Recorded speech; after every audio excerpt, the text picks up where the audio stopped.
Welcome back to the Ben Mulroney Show. And as we get you ready for the long weekend, we can't do so without finishing up the week in style with our political panel This Week in Politics, starring Warren Kinsella, the former advisor to Jean Chretien and the CEO of the Daisy Group, and featuring guest star, superstar, political commentator, managing principal of Upstream Strategy, Chris Chapin. To the both of you, happy Friday.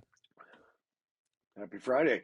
All right, let's talk about Quebec. Let's talk about the issue.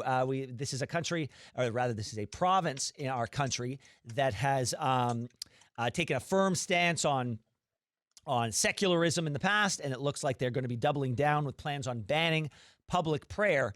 This after images that we've seen of mass prayers by Muslims in front of, say, the Notre Dame Basilica. And I wonder, Warren, your thoughts on that. I had somebody from the Canadian Civil Liberties Organization on the show a little bit earlier saying that this is a dumb move and this is probably like trying to kill a fly with a bazooka. You know, I don't often agree with decisions made by the government of Quebec, the CAQ government, but they are consistent. This is something that they have been doing now for a number of years, up to and including removing the crucifix from the National Assembly. And, you know, I say as a church-going Catholic, I strongly believe, like most Canadians, that there needs to be a separation from church and state. And the state includes the streets and roads and highways of the nation. Yeah. So I don't care if you're Muslim or Jewish or Christian or Tamil or anybody, you are not entitled to block roadways to prayer. We encourage people to praying and to have communion with their God. It's protected in the Charter of Rights and Freedoms. It's all good, but you're not allowed to do it in a way that is obstructing others. Yeah. And what we've seen since October 7th is people who claim to be Muslim, I don't know if they actually are, having very performative prayers in public, blocking roadways, leading to ambulances having to back up and having difficulty getting people to the hospital for emergencies. It's wrong. It's not something that is, in my view, legal. And I think the government of Quebec is right. Yeah, and it feels to me also like I'm tired of being the guy who has to hedge and be make sure that nobody is offended when what I see sometimes in some of these images is offensive. And if one side's going to be offensive, then I'm going to play that game. And what I see is religion being used to intimidate, and religion being used to say, you will have no quarter from us. You will have no peace from us. And if that's the case, if you're going to weaponize your religion against another group, then I think the heavy hammer of the law needs to come down. And you're absolutely right. It is intimidation, and it's not even religious. So the Quran talks about you need to pray in mosque, right? That's where you're supposed to be, praying to Allah and praying for the good of the community and your family and your neighbors. That's where prayer is supposed to take place. Check with any imam. They'll tell you, no, they're not supposed to be doing it in the street. Yeah. And any priest or rabbi would tell you the same thing. It's like, no, you're not supposed to do that. It's not appropriate. Can there be extraordinary situations where the Pope comes to Canada and blesses everybody who gather in a specific secure space away from a roadway? For sure. Or the Archbishop of Canterbury or what have you. But you know what is happening here, we all know what it means, and it's what you just said. It's designed to intimidate and make people uncomfortable. You know, Mark Carney has got a big job ahead of him, Warren Kinsella. We've seen a lot of things. We can talk about the fact that Canadian natural gas, there is a business case to sell it to Europe, so we've missed out on that opportunity. But I kind of want to talk to you about what was being talked about in my previous segment with MEI, which is an independent public policy think tank, talking about the ballooning size of the public service. And not just the size, we oftentimes talk about how many people are now in the public service, but it's the cost of it. I mean, I could not believe when I heard that the cost of just to pay our public service is going to reach $76 billion annually by 2030.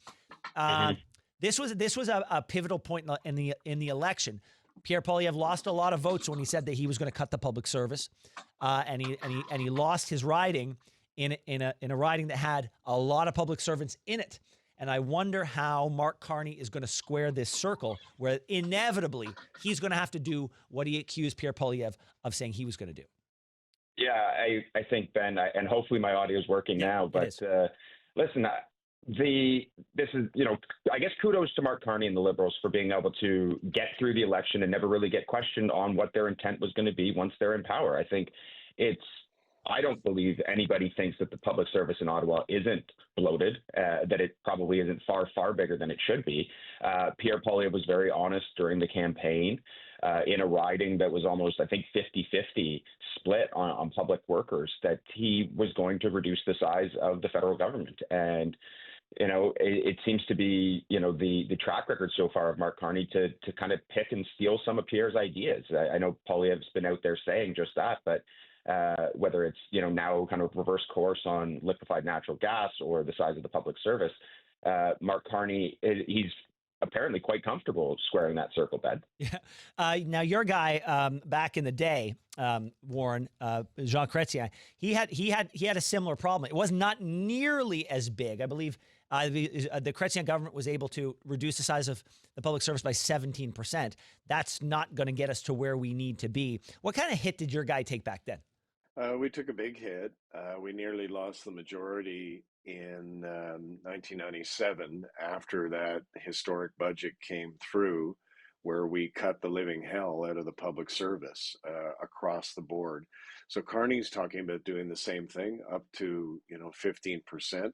If he does that, that'll be something I think we should all applaud. But getting back to your point about gas and energy, like, we're an energy producing country, and it's bananas for us to leave energy in the ground. And I'm not blaming Carney yet, but under Trudeau for nearly a decade, we saw 670 billion with a B in gas and oil and LNG and pipeline projects either killed or left in the ground because of government dumb decisions at the federal level or government inaction. And, like right across the Saguenay LNG project in Quebec, it was $20 billion, and it was killed by Stephen Guilbeault. And that could have created jobs for Quebecers, and that could have provided an opportunity for us to get that product to market. So I am hopeful, because, now Carney has got a minister of energy who knows what he's talking about. And this week, I don't know if you guys caught it. Warren, we're going to pick that. We're going to pick that up right after the break. So hold on to that thought. We're going to continue with that topic right after the break, right here on the Ben Mulroney Show with This Week in Politics, Chris Chapin and Warren Kinsella. Welcome back to the Ben Mulroney Show, and welcome back to Warren Kinsella and Chris Chapin for the Friday edition of This Week in Politics. Warren, I was going to let you finish up your point on LNG and the business case that now apparently exists for us to sell it around the world. Yeah, it was the only thing I wanted to say, and so I'm trying to be fair to the Carney government. His new Minister of Energy, who's got a lot of experience working in the energy sector, actually the day before yesterday referred to the Trudeau government, who I was critical about before the break, as the previous government. That's what he called them. Like they were a member of a different political party. So, that signals to me that they plan to do some things differently, and hopefully they do things differently on the energy front. Well, hopefully they do things differently on the energy front quickly. All right, Chris? Yeah, absolutely. I think Warren nailed it, before we went to break. This is such a massive industry for this country. And the only thing I disagree with Warren was the language he said, the last government's inaction. I'd say it was the previous government, if we're going to quote the current energy minister. It was their maliciousness. It was their ideological bent. That it wasn't that they couldn't pull the energy out of the ground in this country. It's that they didn't want to. They didn't believe in it. They thought it was better left in the ground. And it's at least positive so far to see that Mark Carney and his current government seems to think differently. I want to spend a little bit of time on two really disappointing stories. One from Quebec and one from Ontario. Specifically, we hear about this massive multi-billion-dollar e-retailer, Essence, which really made a name for itself during the pandemic. And they're going to file for bankruptcy protection. And then there's the story of Diageo moving Crown Royal out of a small town just outside of Windsor at the expense of 200 jobs and God knows how many more negative knock-on effects for that local economy. Both cases, I believe, can be traced directly to Donald Trump. Let's start with Essence. I mean, Essence, Chris, is it's a multi-billion-dollar company. I think they just shy of $1 billion in revenue last year. They were valued at over $4 billion. One of the reasons they were so successful is they were able to sell their goods. A lot of unique things available on that site that you couldn't get elsewhere. You could sell it to the States because of the de minimis exemption, which allowed sales of under $800 US to go across the border tariff free. That ended yesterday. This was only a matter of time before things like this started happening, Ben. Yeah. And I mean, that one, the Essence one's an interesting story because I think you could see why the president, on exemptions like this, on tariffs, feels the way he does.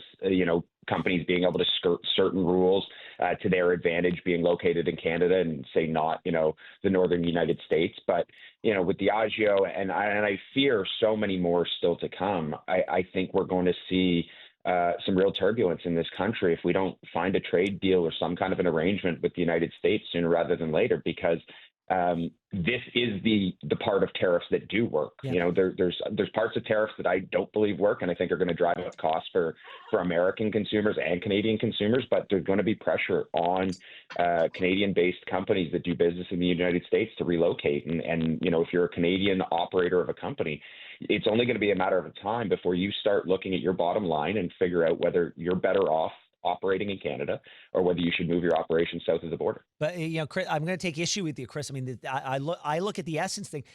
Essence found a way to work. I don't believe that they were crowding anyone out of the market. The de minimis rule exemption existed for many companies around the world, and it existed so that Americans would have access to these things that they otherwise wouldn't. That's part of the glory of living sort of in an integrated world, Warren. And so it's only a problem if your worldview dictates that is a problem. I think one thing I've been writing this week, and you guys are conservatives or no conservatives better than I do. I don't think Donald Trump is a conservative. He used state power. He got Bernie Sanders on side and bought into Intel. He's been meddling in the marketplace, bullying CEOs, telling Europe that if they want to avoid tariffs, they have to directly invest in the United States. Like, that's not the behavior of a conservative, as I understand conservatives to be. He's messing with the rules of capitalism. And we all know historically, when you start to do that, there's a price to pay, and it'll be a steep price to pay, principally for Americans. But right now we're feeling it. Like, to me, the tariff thing isn't an end in itself. The tariff, he's clearly using them as leverage to force manufacturing back into the United States. But if you look at the iPhone, for example, Tim Cook has said, well, we'd love to do that, but the engineers, the system engineers that are involved in creating the iPhone, there's thousands and thousands of them in China, and there's only about a dozen of them in the United States. So we're colliding with a reality here that is going to be very bad for everybody, the Trump administration included. Well, I had an expert on the show just a few weeks ago where we asked that very same question: could you build an iPhone in the United States? And he said, absolutely not. He said the U.S. has been investing something like $10 billion a year for the past 10 years in infrastructure alone and educational tools for those engineers in China. So they have $100 billion is sunk into that economy for them to just snap their fingers and start that production in the United States. Not only can they not do it, but if they were to do it, it wouldn't be $100 million. It would be $1 trillion. So it's an impossibility to build in the United States, at least from my expert's perspective. Chris, I'm going to allow you to come to the defense of conservatism in the face of sort of the world's most famous self-proclaimed conservative, Donald Trump. Do I have to? Yes, I don't think I can. I think Warren's right. There's nothing conservative about the way Donald Trump. No, that's what I was saying. You're coming to the defense of conservatism. There's nothing conservative about it, and I think Warren's spot on. It's he has a very torqued worldview of how the U.S. economy should operate, and he's using the levers of power that he has as president of the United States to do just that. Yeah. I saw a story, I think it was earlier this morning that I was reading, the cost of U.S. aluminum surging, and it's becoming, nobody in Europe around the world's purchasing it because it's something like 40% more to purchase U.S. aluminum than it is European or Canadian aluminum. And so, as you can imagine, purchasers around the world are choosing the cheaper option simply because Donald Trump drove the cost of of U.S. aluminum through the roof because of his tariffs. And so there is a knockover impact that, sure, you can build everything in the United States, but if you're tariffing everything outside the United States, the only thing Americans are going to buy is American-made products, and the rest of the world is going to look elsewhere for everything but American-made products. Well, exactly. At some point, he's gonna come butt up against a new reality that he forced onto the world, which is he's impoverishing everybody else, which means we will not be able to. We won't be able to afford the things that we once took for granted. And he's going to have a whole lot of American companies saying, we don't have the markets. We don't have access to the markets we once had because those markets have dried up, Warren. Yeah, absolutely. So he, ultimately, he is going to pay a price for this. But, in fairness to him, as you guys know, I volunteered for Kamala Harris. Like, he was saying this every single day. He was going to do this. He's always believed in tariffs, and he's always believed in using tariffs as a stick to compel the private sector to do what he wants. But that's not what conservatives are supposed to do. Yeah. Guys like your dad, Ben, knew that you provide an environment for the private sector to flourish, but you don't bully them into submission. And that's what this guy is doing. And it amazes me that the Republican Party is still lined up behind him because they used to believe in capitalism. Yeah, we're living in an odd time where I'm finding liberals and conservatives in Canada finding common cause over very the oddest things these days. And like, I guarantee you the three of us would come together and agree that I'm in complete support of the union doing everything it can to save every single job in Amherstburg against the Diageo's desire to move to move south of the border. And it's an odd time to be in politics in Canada as far as I see. Chris, we had problems with your audio before, so I'm going to give you the last word on Diageo. Yeah, it's a sad story, Ben. I didn't know the history of that plant, but reading the story this morning, the almost a century worth of existence in Amherstburg and the families and the generations that have gone in and out of that plant, bottling a product that we absolutely take for granted as Canadians with no idea the history behind that plant and that factory. Yeah, we're gonna the fact that those jobs are gone is sad. Yeah, we're going to leave it there. I wish you guys a great long weekend. We'll talk to you soon. Thanks so much for watching the show. Now, if you enjoyed what you saw, hit that subscribe button so you never miss another episode of The Ben Mulroney Show.